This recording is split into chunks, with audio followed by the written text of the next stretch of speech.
Chapter 33. Falafel break? Yes, thank you. Another Viking pro tip. If Heimdall offers to drop you somewhere, say no.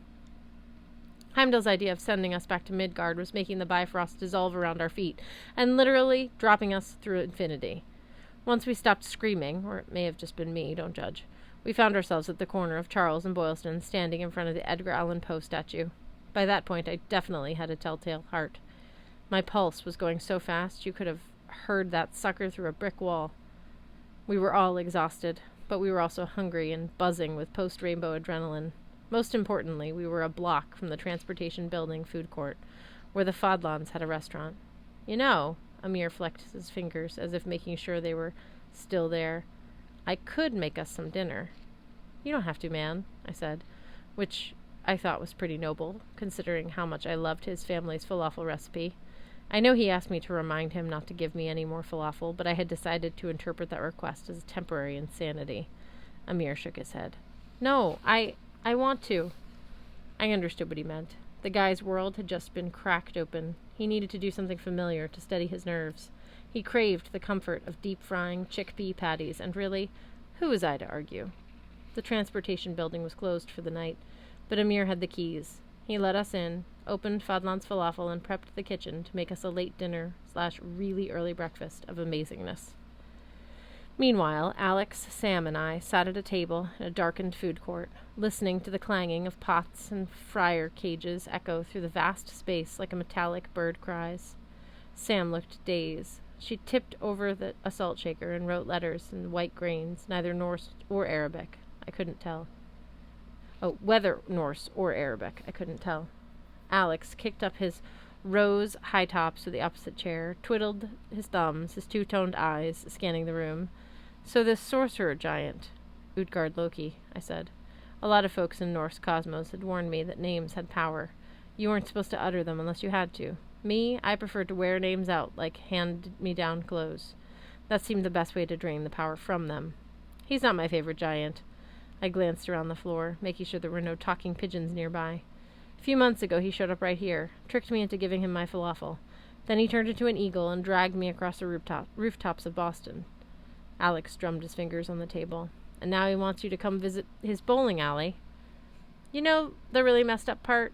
That's the least crazy thing that's happened to me this week. Alex snorted. So why is he called Loki? He looked at Sam. Any relation to us? Sam shook her head.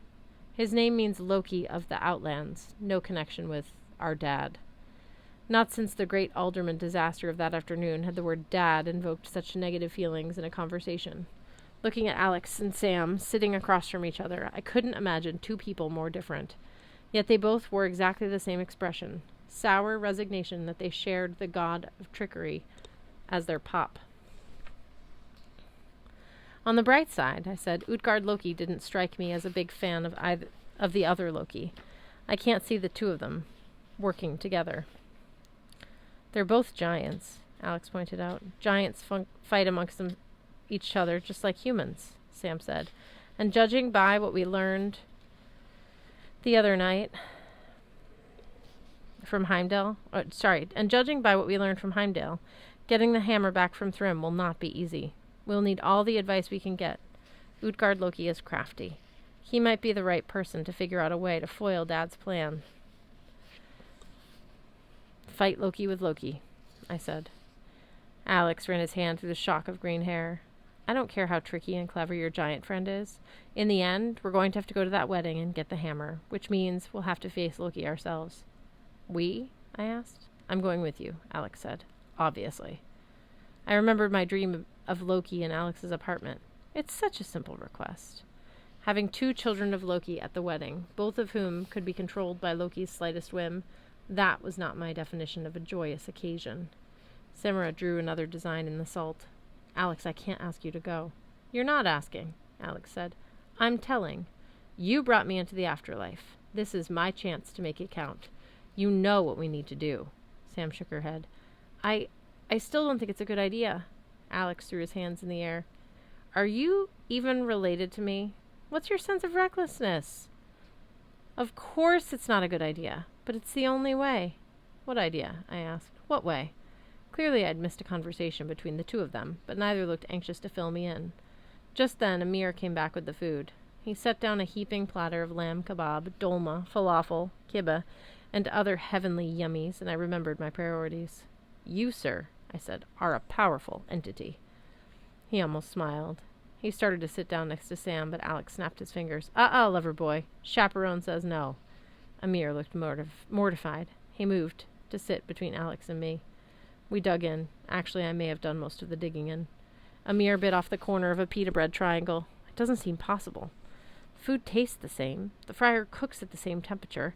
My keys work in the same locks. And yet, the whole universe has changed. Not everything has changed, Sam promised. Amir's expression was wistful, as if remembering a good experience from childhood that couldn't be recaptured.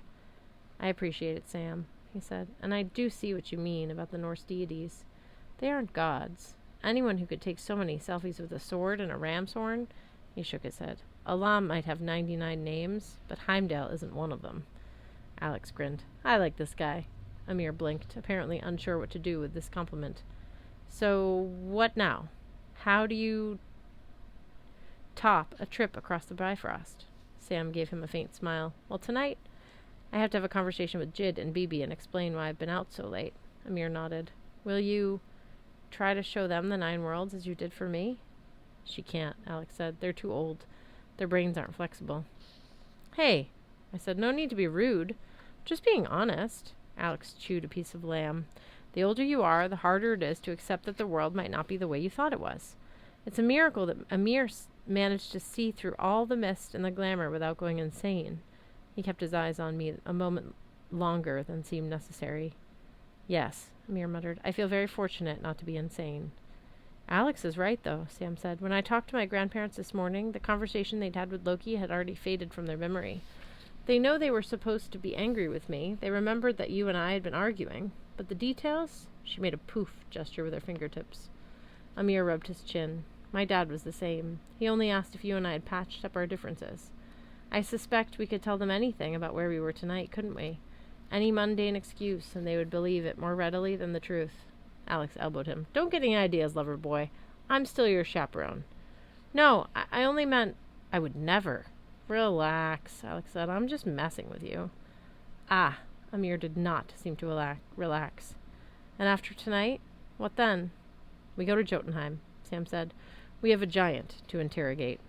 You're traveling to another world. Amir shook his head in amazement. You know, when I arranged those flying lessons with Barry, I thought I was expanding your horizons. He laughed mirthlessly. Foolish of me. Amir, it was the kindest gift. It's all right, I'm not complaining. He let out a sharp exhale. What can I do to help you? Sam put her hand flat on the table, her fingers stretched toward Amir like an air version of holding hands. Just trust me. Believe what I promised. I do, he said, but there must be something else. Now that I can see everything, he waved a plastic fork at the ceiling, I want to support you. You are, Sam assured him. You've seen me as a Valkyrie, and you haven't run away screaming. You don't know how much that helps. Just stay safe for me, please, until we get back. Be my anchor. Happily, although, he gave her a grin so sheepish it smelled like Heimdall. I haven't actually seen you as a Valkyrie. Do you think... Sam got to her feet. Alex, Magnus, I'll meet you in the morning. The statue in the park, I said. See you there. She nodded. Amir, 2 days hence. This will all be over, I promise.